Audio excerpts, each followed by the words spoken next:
They say your boss will never pay you enough to be his neighbor. Bas. Wacha nikupe kayamba.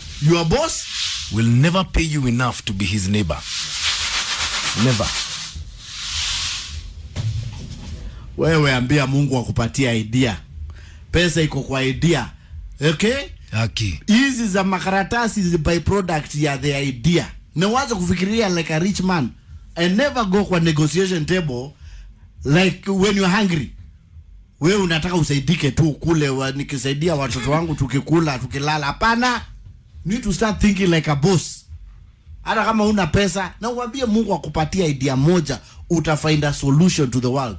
That's how you get money. That wewe ndio umekuja nayo hii idea. Wewe ndio unatengeneza kiribiti. Wewe ndio ulianza hii. Mbona unaonaka jamaa anatengeneza chapati watu wanashinda huko? Ama huyu anauza nyama vizuri kuliko huyu? There has to be something you are uniquely talented or gifted in. Hiyo inatoka kwa Mungu. Lakini sio unaandikwa hapa unakalia stulu kiti mpaka inaisha. Kama hii yako Maina. Tutafanya kazi mpaka miaka 60. You have to love God. Wewe unafanyaga vitu 55,000 na mama yako wana pesa kukuliko. Unajua wewe wewe unafanya hii kama hobby. I'm talking about wewe umeandikwa unafanya kazi moja.